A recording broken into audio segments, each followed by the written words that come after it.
Hoy celebramos la solemnidad de Santa María, Madre de Dios.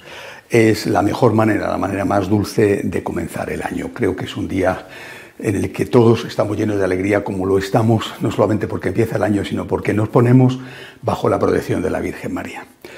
Lo primero que hay que decir es que en esta fiesta no solamente recordamos a María como Madre de Dios, sino que recordamos que Jesucristo es Dios. En el año litúrgico, en el calendario a lo largo del año, tenemos distintas fiestas del Señor y de la Virgen. Por ejemplo, la resurrección de Cristo, su natividad, la ascensión del Señor a los cielos. Celebramos la fiesta de Cristo Rey, celebramos la fiesta del Sagrado Corazón de Jesús, Jesús sumo y eterno sacerdote, pero no hay ningún día en que celebremos que Cristo es Dios, excepto hoy. Y lo hacemos de forma indirecta, es decir, estamos diciendo que María es Madre de Dios porque estamos diciendo que Jesucristo, Hijo de María, es verdadero hombre, Hijo de María, pero también es verdadero Dios, Hijo de Dios. El origen de esta fiesta está en una polémica, como en muchas de las proclamaciones de nuestra fe. Año 428, es nombrado patriarca de Constantinopla Nestorio.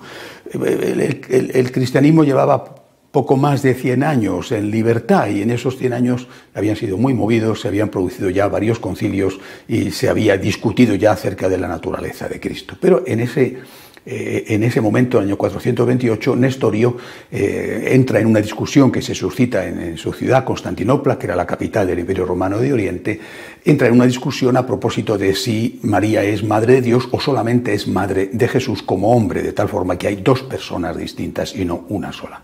La persona divina, la persona humana. María sería solo madre de la persona humana.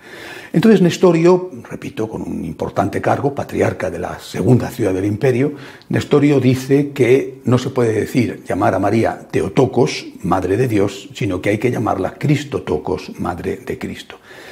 Inmediatamente se monta un gran escándalo, un gran revuelo. Y en solo 3 años, año 431, se convoca un concilio en la ciudad de Éfeso, donde se va a discutir si de verdad Cristo es Dios, si hay una sola persona, la divina, con dos naturalezas, o si por el contrario son dos personas distintas, cada una con su naturaleza.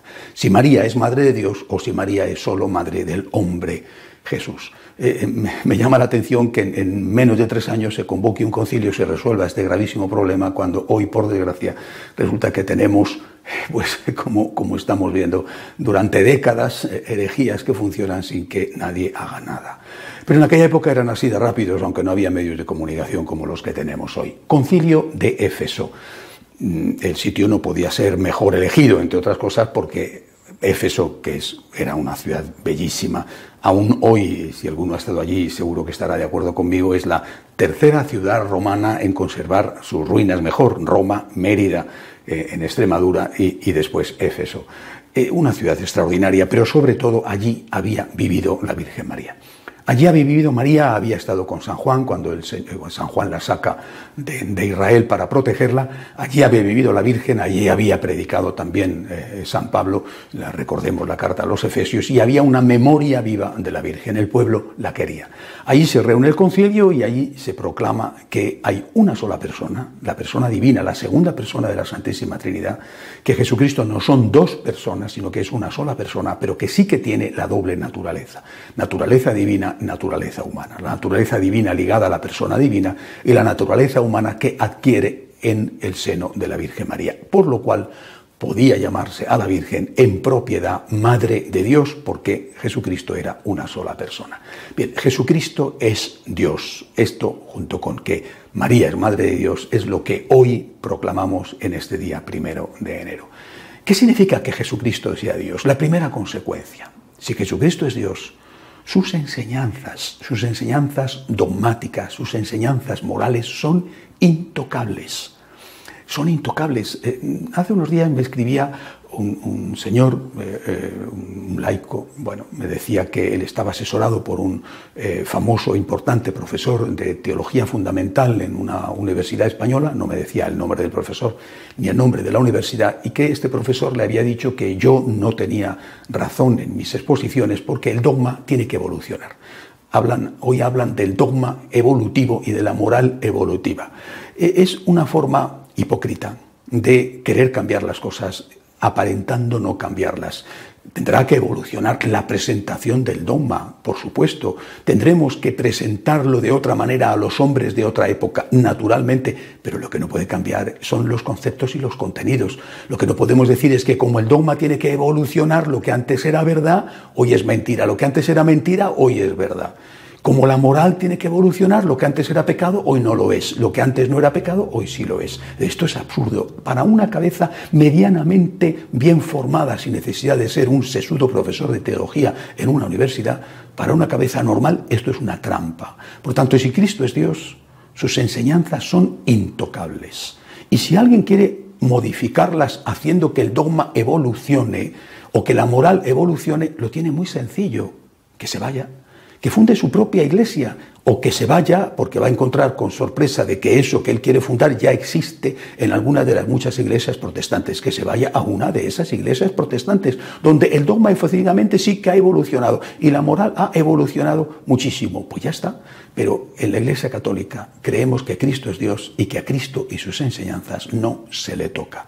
Primera conclusión de este dogma de la divinidad de Cristo, de este dogma de la maternidad divina de María. Segunda conclusión para la vida concreta, para la vida real. Llevamos muchas décadas, bueno, yo creo que más de 200 años, desde que empezó a tomar cuerpo y a crecer, y hoy es imperio dominante, lo que se ha llamado el supremacismo o la supremacía moral de la izquierda, ligada a la supremacía moral del ateísmo.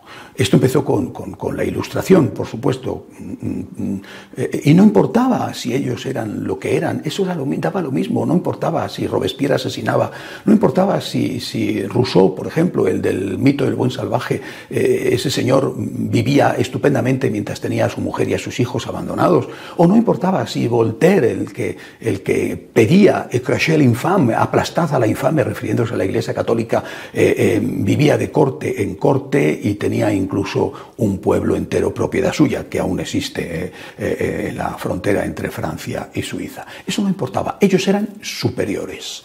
Ser de izquierdas es ser superior y ser ateo es ser superior. Y esto hay que ver si esto es verdad. Simplemente, he leído de un escritor, de un economista norteamericano, famoso economista formado en Harvard y en Cambridge, de California, es decir, gente como pasa generalmente, gente progresista, liberal, etc. Pero que cuando analiza la sociedad actual se hace preguntas y dice: ¿cómo es posible que aquella generación que derrotó a Hitler le haya sucedido una generación cuyo lema es «no me compliques la vida»? Y dice, ¿cómo es posible que hayamos llegado a una sociedad como la actual del hiperedonismo, del hedonismo llevado al límite? Y se pregunta cómo es posible que hayamos pasado de un sano patriotismo, ojo, se lo está preguntando un californiano, ¿cómo es posible que hayamos pasado de un sano patriotismo a mi patria es Facebook? ¿Qué ha pasado? Los sociólogos o los economistas, como en este caso Buchholz, se preguntan por qué. Yo creo que nosotros tenemos la respuesta al por qué. Esta sociedad actual, esta sociedad del hiperedonismo, de la patria de Facebook, esta sociedad de no me compliques la vida porque no quiero líos, esta sociedad no es una sociedad católica, no es una sociedad cristiana, es una sociedad fruto de esa supremacía supuesta y falsa moral de la izquierda o de esa supremacía falsa moral del ateísmo. Esta es su sociedad y este es el resultado que ellos han conseguido. Por eso nosotros hoy que proclamamos la divinidad de Cristo tenemos que decir que complejos, ninguno. Desde luego de inferioridad, ninguno. ¿cuál es el resultado? No solamente lo que diga este economista, sino el resultado de lo que está pasando a nuestro alrededor. Por ejemplo, en España, cada día se presentan 10 denuncias de abusos sexuales a menores, 2/3 de las cuales tienen lugar en las familias.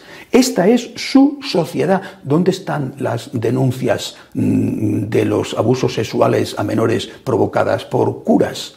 Alguna, por desgracia, hay, pero repito, en España cada día 10 y ninguna, o prácticamente ninguna, es una denuncia contra un cura, contra una monja. Y sin embargo nosotros los curas somos los que tenemos la fama de que somos abusadores de niños.